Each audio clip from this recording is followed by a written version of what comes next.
All right, everyone. So we're going to watch a little bit of lecture here. We're going to talk about our third unit. It's called Chicago, Nature's Metropolis, Boomtown, 1848 to 1871.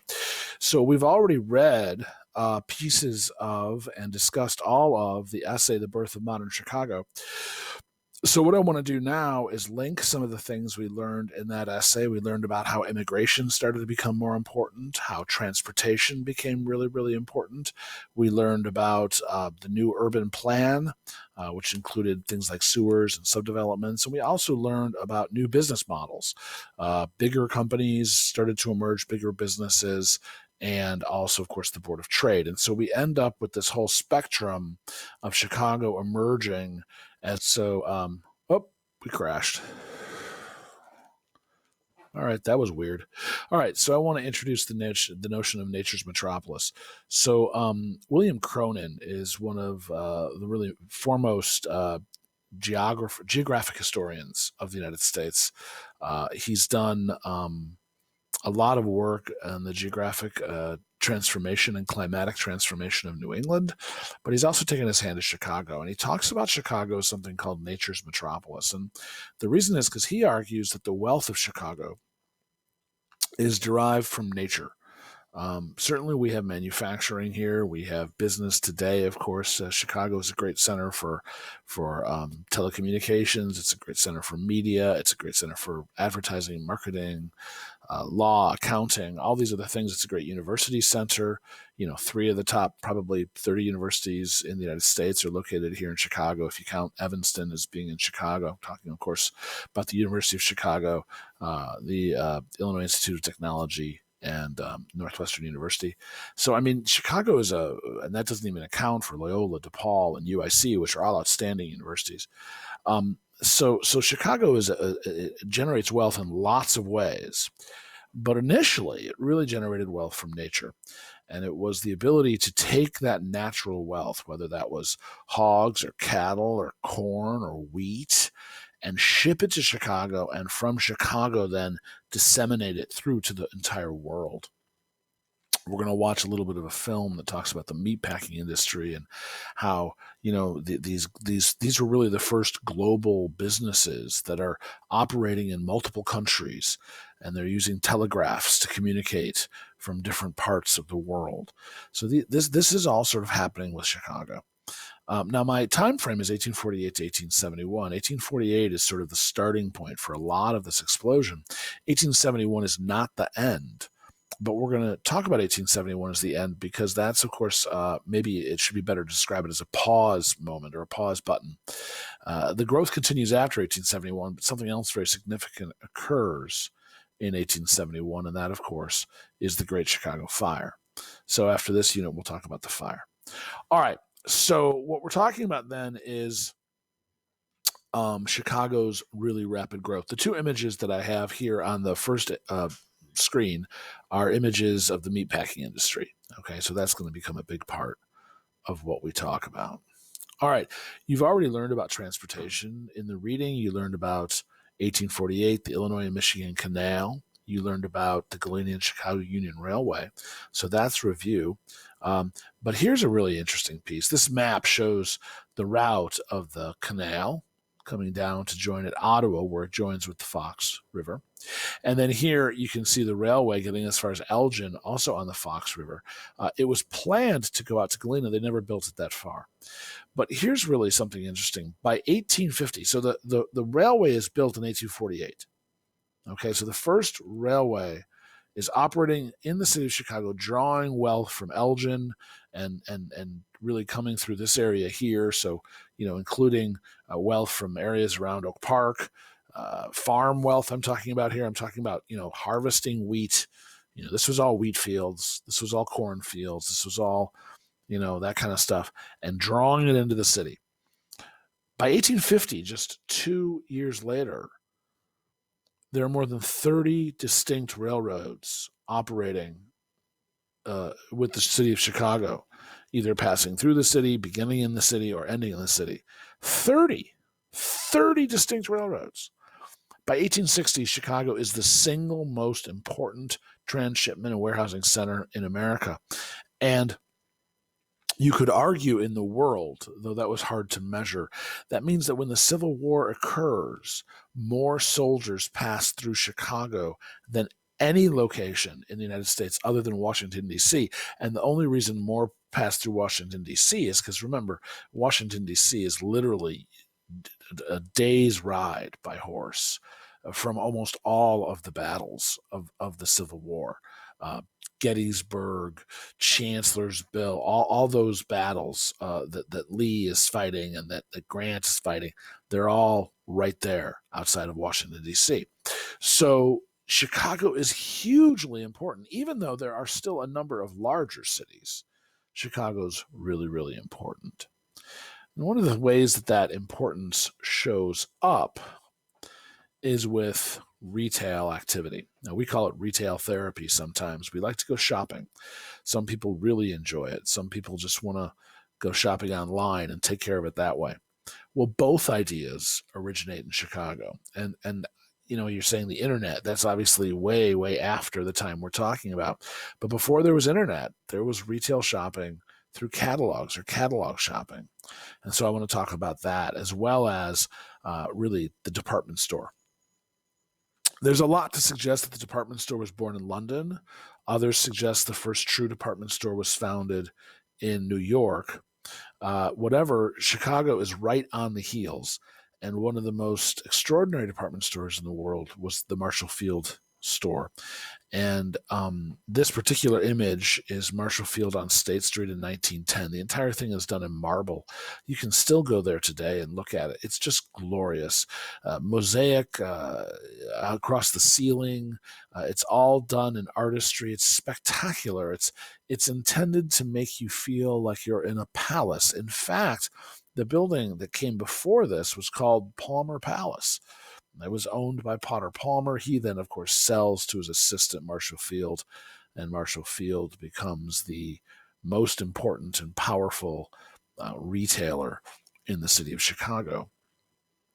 Also, one of the most fervent anti-union conservatives. He eventually decides that people forming unions and trying to help workers' rights are so horrible that he buys a series of machine guns and he gives them great big giant machine guns that get mounted in the back of wagons.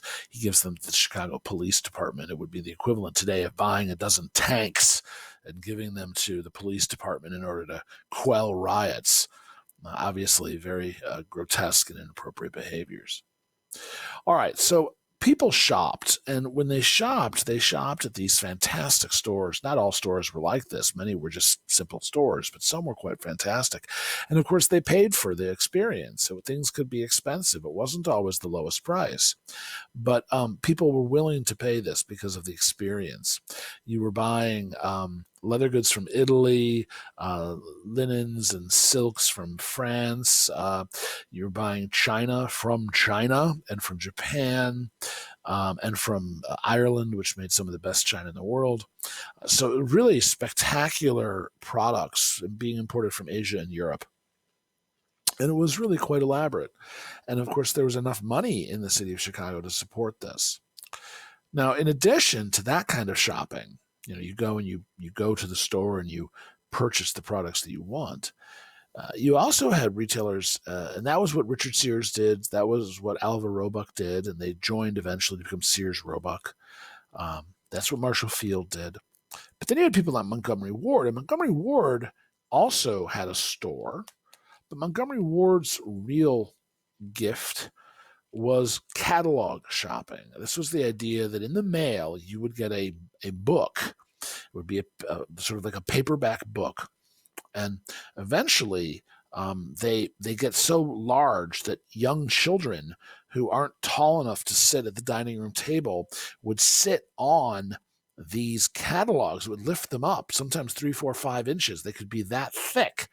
With just thousands and thousands of pages. And if you wanted to buy a men's suit, you would go to the men's clothing and then go to the men's formal wear section, and there might be 20 pages of suits, and you could see photographs of all the different styles and all the different cloth and fabric and all the different cuts, and then you would measure yourself, and you would say, this is how big I need it, and this is the color I want, and you'd fill these forms out and you would mail them back, and then they would get that, and Montgomery Ward and Company would fulfill the order. And instead of shipping the way Amazon does today, after they've received a internet order, Montgomery Ward shipped just like that, but only after they received a mail order. So it came through the mail. And you could buy anything through mail order. You could buy clothing, tools, you could buy food, you aren't going to get a sandwich, but you could buy like dry food goods like flour and sugar, things you might buy in bulk. And you could even buy prefabricated, unassembled buildings.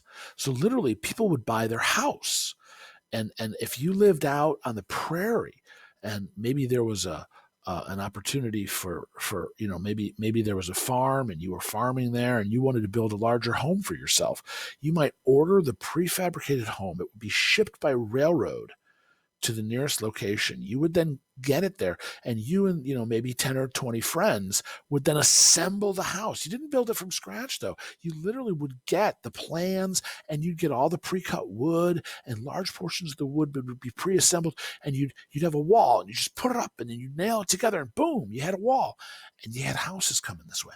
So it was unbelievable what you could order. Almost anything that you could imagine, you could order by catalog sales. And Chicago became the center of that, because remember, Chicago became the most important transshipment center. That meant that all the products were moving through Chicago. And if you are in the business of catalog sales, then you want to be in Chicago, because every railroad comes to Chicago. And from Chicago, you can ship anywhere in the world. All right? All right, so that's the connection with retailing. And Chicago becomes a major, huge retailing center. Well, the city grows and grows and grows and grows, and this creates some very practical problems.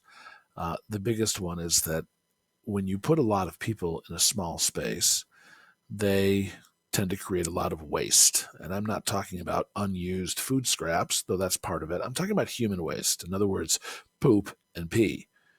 And that stuff is the home for bacteria and disease. And where's it going to go? They didn't have sewage treatment plants. They didn't have the means to clean that up. So they dumped it in the river. And the river was filthy. And as the city grew, the river got more filthy. In the 1850s, Chicago was world famous as being the most disgusting, grotesque city in the world. And it wasn't just the river. In fact, the grossest, nastiest part of the city was Back of the Yards. Back of the Yards is a neighborhood on the south side, which is just back behind the stockyards. On one side of the Back of the Yards are the stockyards. On another side, several railroads. On another side, a huge garbage dump. And on the fourth side of this neighborhood is something called Bubbly Creek. Now, you start with the stink that comes out of the stockyards. You've got, millions of animals in pens, and they're all creating waste, and that's an odor. And then you're slaughtering them, which creates more odors, and that's happening. Plus, of course, so it's unsafe. Plus, you've got, the garbage dump right there, which is a horrible odor. And then on top of it, you got Bubbly Creek. Now, Bubbly Creek was a small branch of the Chicago River. It wasn't very large at all. But Bubbly Creek ran next to the stockyards. And so a lot of the time, they ended up just throwing carcasses and rotting animals into Bubbly Creek. Well, as those animals sunk to the bottom, they slowly decayed. And as they decayed, they released gases.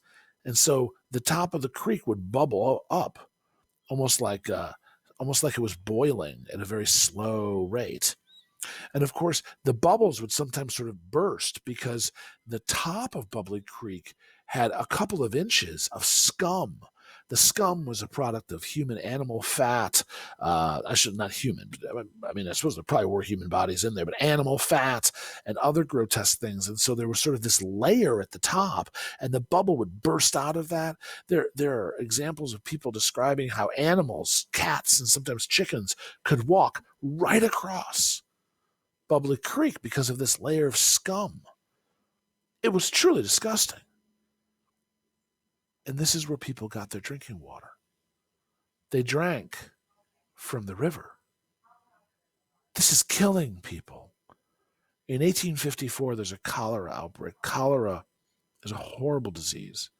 It's a waterborne illness. It comes from dirty water. And it may have killed more than 5% of the population of the city. It may have killed more than 3,000 people at a time when the population of the city probably was about, 70 or 80,000 people. And this is terrifying because people are dying, and they're dying because they're drinking water, and they can't not drink the water, because if you don't drink the water, you die. But if you do drink the water, you die. And so the town fathers, the leaders, the wealthy decided that something had to be done. I'm sure everyone decided something had to be done, but it was those individuals who had the means to do something.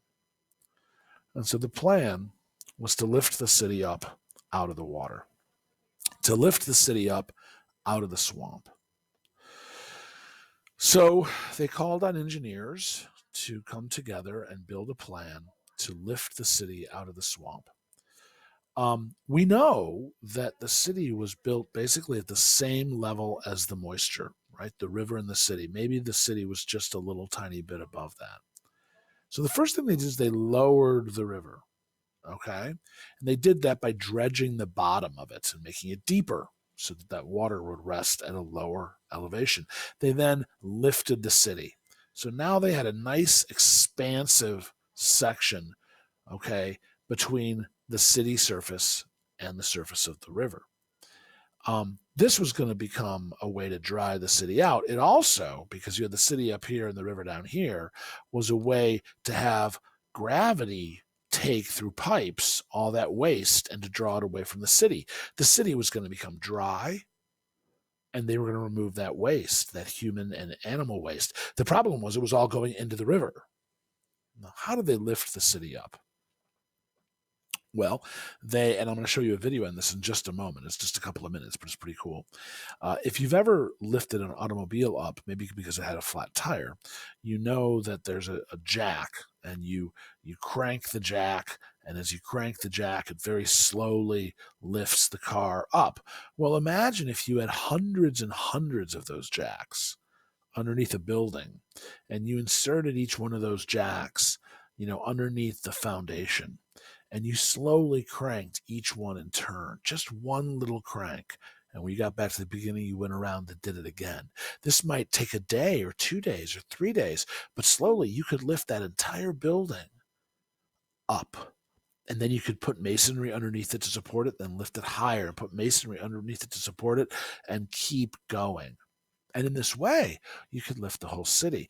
The drawing that I have here, and of course, this is in 1860, and photography is starting to emerge around that time, but just in its primitive stages. So this is a drawing. Well, we see this section of Lake Street between Clark and LaSalle, okay? And here are these buildings, right? Okay, 1, 2, 3, 4, 5. These are 5 and 6 story buildings, okay? There they are lined up. And here are the people walking along the sidewalk. They've put a little covering on it, all right, to protect them from the sun and maybe from falling debris, because as they lift this up, they hope to God the whole thing doesn't collapse. And then down here, you can see that they've got this sort of dark underside of it all. You can see the framing just barely. And they're drawing it up. In this particular instance, over 5 days, 600 workmen, each manned 10 screws or 10 jacks. So there were 6,000 jacks for, let's see, 1, 2, 3, 4, 5, 6, 7, 8 buildings. And those 8 buildings are all being lifted up simultaneously.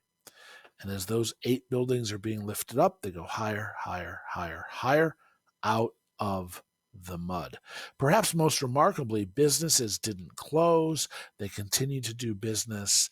People are still going to restaurants in those buildings. People are still shopping in those buildings. People are still using the office space to provide services to people. They never stopped. Okay? So what I want to do now is show you a short video. This is something that WTTW has done. Whoops. So this is called How Chicago Reversed Its River in Animated History. Well, that particular story is a little bit in our future, so I'm not going to get that far to it. But I am going to read quickly, and you just stay with me. In the mid to late 19th century, Chicago was the fastest growing city in the world, according to historian Donald Miller. Yet its future was jeopardized by its own waste, which flowed untreated from the Chicago River into Lake Michigan, the city's source of clean drinking water. In a Herculean effort to save the city from the ravages of typhoid, cholera, and other waterborne illnesses, engineer Sylvester Chesbrough suggested Chicago reverse the direction of its river away from the lake and toward the Mississippi. It would cost millions of dollars and take years of hard work. To some, the proposal was seen as wildly impractical, a fool's errand. To others, it was a looming environmental disaster that would doom communities downstream throughout the Illinois River Valley. But to many, although the plan was ambitious and bold, it was the only hope to save Chicago's future. Below is the story of how Chicago defied the odds and pulled off one of the greatest engineering feats in U.S. history. All right, so let's see if I can load it. It's not loading. That's no good.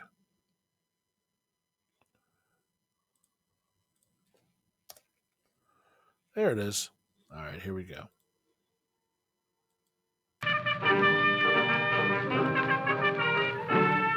There was a time, not so long ago, when the Chicago River's natural course flowed into Lake Michigan. But as the city grew, the river and the lake became more and more polluted, with raw sewage, industrial chemicals, and lots of animal waste from the old stockyards. Since Lake Michigan provided the city's drinking water, the pollution was a real problem. Typhoid, dysentery, and cholera were common. In 1854 alone, more than 1,400 people died of cholera. Enter Ellis Sylvester Chesbrough. He's the engineer who came up with the plan for the city to lay pipe for Chicago's sewer system. But that system still emptied into the river, which emptied into the lake, threatening the city's water supply. So next, Chesbrough designed a 2-mile-long tunnel 60 feet under Lake Michigan to draw the city's drinking water from further offshore. Workers dug around the clock for 3 years to build the tunnel.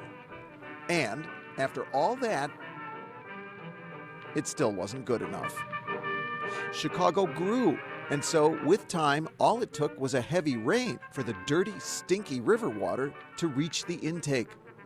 But Chesbrough had one more big idea. It was his boldest yet. And we'll have to hear that one next time. So what we're talking about here, if we go back, okay, is here's the city, here's the lake, right? And here is something called a water crib. A water crib is a very, very tall tower built on the bottom of the lake. It's overwhelmingly, of course, underwater. You only see the very top. So it doesn't look very tall, but it is very tall. And then what you do is this is basically just an access point. But down here, there's a pipe. And the tunnel is only there so that the pipe has a way to get all the way back to the city and then go all the way up and pop up here. And, the most famous pipe goes to the water tower. That's all the water tower was a standpipe.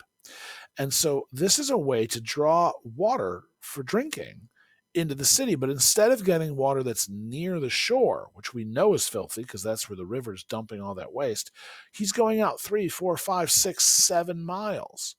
And so these water cribs are miles outside out in the lake. Here's one of the water cribs in 1910.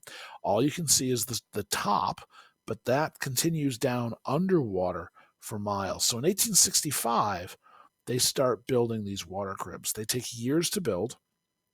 It takes 3 or 4 years to build each one.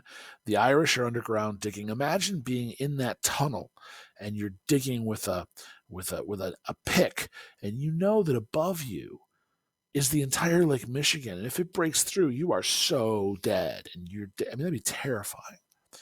Anyway, it works at first. It works. And these tunnels, you'd lay pipe in the tunnels, and it seemed to work because for about 20 years, Chicago has got pretty clean drinking water. All right. Okay. So here's the river again. Always looking at the river. All right. All right. So let's talk about the stockyards. All right, so that's a pause on the water issue. We're going to pick the water story up a little bit after the fire, and then we'll find out how they finally solved the problem for good. So this particular picture is from Swift and Company. You can see all these butchers, and they've got great big sort of axes in their hands, and they're doing what's called splitting. By the 1860s, Chicago is becoming a center of cattle and hog butchering. Most people, for the first time in history, were having an opportunity to eat meat. The meat was less expensive, and people were starting to include meat in their diet more thoroughly. And in 1865, the Union stockyards were opened, and those stockyards were enormous. It was 1 square mile. Okay. By 1870, they slaughtered more than 2 million animals in those stockyards every year. By 1890, they were slaughtering some 9 million animals. All told, in the 35 years from the end of the Civil War to the turn of the century, roughly 400 million animals were butchered. That's only a half acre. Wow, it's less than I thought. It was extremely labor intensive. And eventually, what they discovered was that the fastest way to do this, the most efficient way to do this, was to create something called a disassembly line. Henry Ford, who of course famously used an assembly line to build his Model T and Model A before that cars at Ford Motor Company, he got his idea by watching this in Chicago. And what he witnessed in Chicago was the legs of the animal are suspended from a track that runs the length of the slaughterhouse, and the butchers just stand there and they're chopping at the meat and they're doing very specific tasks. And so when the animal begins, it's alive and it's hooked up onto this thing and it hangs upside down.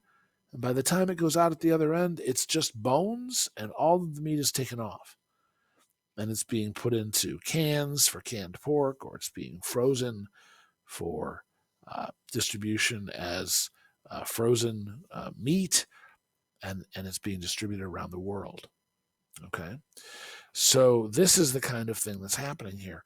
Chicago becomes very famous as the center for pork packing. People who come to Chicago as tourists, and they're going to really start coming in the 1890s. And when they come to Chicago as tourists, they make a lot of stops. Chicago by then has some more impressive museums. Chicago has some, not a lot yet, but some lovely parks. But people come to see this too, because this isn't going on anywhere else. This is new. This is a brand new industry. It's unlike anything that had happened before. It's on a scale that no one had ever seen before. And so we're seeing the slaughter of these animals, and this is leading to us, getting our food. And it should be noted that, like, before this time, if you ate, hog, pork, it came from a pig. And you probably knew the pig. The pig probably was from your barn.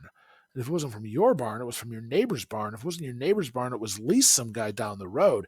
And you went to the butcher, and the butcher said, I got a hog, and the animal's hanging there by its hindquarters. And you said, I'd like a pork chop. And the butcher said, okay. And he got his knife out, and he sliced off your meat, and he handed it to you, and you paid for it. You watched it happen. But now, Oh, now, of course, we've preserved it. We made it so clean that we don't actually have to think about the animal. You can go buy at the grocery store a piece of meat, and that piece of meat is on a piece of styrofoam with cellophane over it, right?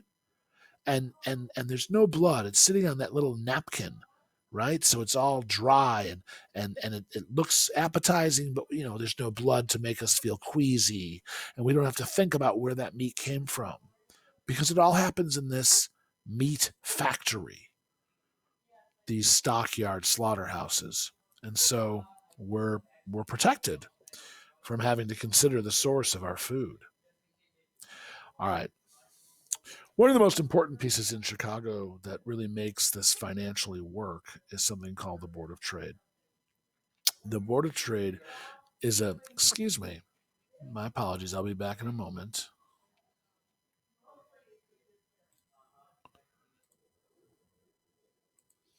All right, so I was talking about the Board of Trade.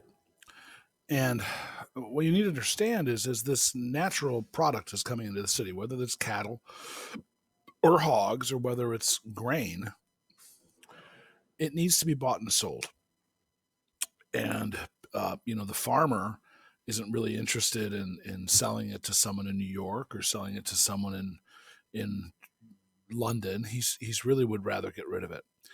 And so these transshipment companies, whether they're railroads or other groups, start buying these products. And so, in fact, like the largest owners of grain in the United States were the railroad companies. And they owned huge volumes of grain. They didn't really want it. They were railroad companies, but they wanted to sell it to bakers, some of them small local bakeries and some of them large bakers. They wanted to sell it to people who would use that grain in whatever way they wanted. And it was all the natural products. It was lumber, eventually becomes petroleum, coal, um, hogs, cattle, different kinds of grain. Today it's corn and soybeans. It used to be wheat and barley and rye and all of that. So that stuff would arrive in Chicago. And the railroad company would own all of this because they'd purchased it from the farmer out in the little town where the farmer went to the railroad with his wagon filled with grain. He said, "Look, I got all this grain." And the railroad company said, "Well, we'll buy it from you. We'll give you a price. We're going to take it to Chicago and we'll sell it for more." And so they were making profit on it. When they went to Chicago, initially, of course, they unloaded all the grain, and then they walked up to someone and said, "Do you want it?" They made a transaction. Eventually, they discovered that it was much easier to not actually take the grain out of the train uh, or to bring it to a point of sale, rather just to have a piece of paper. And the piece of paper said, well, it's this many bushels, it's this much weight, maybe it's 3 tons, maybe it's 6,000 pounds of grain. And here, I'll sell you this piece of paper because if you have the piece of paper, then you control the grain. And so they started transacting. Okay. And they initially did it in basically kind of a small square where they could all meet outdoors. Eventually, they sort of organized it and they created a group of people who were going to run it, and they were called the Board of Trade. In other words, board meaning the board of directors who were running the trade operations for agricultural products. This Board of Trade, of course, becomes probably the most important financial engine in the Midwest. Today, the Chicago Mercantile Exchange and the Chicago Board of Trade, which have merged together, uh, control more financial wealth and trade than any enterprise in the United States other than the New York Stock Exchange. It's huge. And so what we end up with is this massive exchange of goods. And so the image on the bottom, you can see all the different colors. The colors represent individuals wearing different jackets. Each jacket has a different color, so you can tell who works for what company. And they're all yelling at each other because they're all trying to trade. There's actually a lot of very clear structure to the process. I worked for a couple of years at the Board of Trade, and back in those days before it was all computerized. It was a very physical job. I was hired, in fact, because I was big and strong. I was younger, and they liked the fact that when people tried to push me, I didn't move, and that was my job. I would run paper, which meant I had to get through crowds quickly, and I would push people out of the way physically to do it. And then also sometimes I was employed as what essentially was like a blocker, and people would they would push, and my job was to push back to protect the person who stood behind me, who was doing most of the trading for my company. I worked for a company called Gelderman Securities. Today, it's overwhelmingly done on computers, and computers handle the transactions. And so this kind of thing doesn't really happen anymore. But at one point, it was sort of the rough and tumble Wild West of capitalism. Well, these tons of grain and lumber were traded, and in time, people started to speculate on what will happen to those prices. If I buy grain today and it's late September, I wonder what will happen to the price of grain in October or maybe in November. And so people started hedging their bets and guessing about the future. And so eventually people started buying future contracts. In other words, the idea was they would make a purchase of something that didn't exist yet. They'd say, well, I'm going to actually buy things that are going to be harvested in October. I'm going to buy them today. It's still September. It's the 1st of October. It's early in the month, but I'm going to buy something that's going to be harvested in late October. So what will happen is I'm going to buy it from someone who's going to promise to give me that thing, and I'll give them the price that they've asked for. We've written down our agreement. It's a contract. Now, they need to find that grain when it's time to deliver it. And it may be that I'm willing to pay $1 a bushel, and when they acquire it to give to me, they only have to pay 80 cents a bushel. Well, then they'd be making a profit on every bushel of grain that they transferred. But at the same token, maybe grain prices will go up, and they'll have to pay $1.10 for every bushel. That would mean that they would lose money on every bushel that they agreed to trade with me. This exchange of futures contracts is actually what the Board of Trade does mostly today.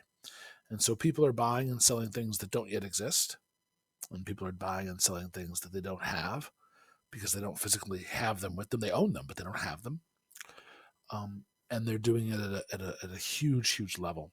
And yet, if you are eating food anywhere in the world and you didn't grow it yourself, the food you're eating is likely in some way connected to the Board of Trade.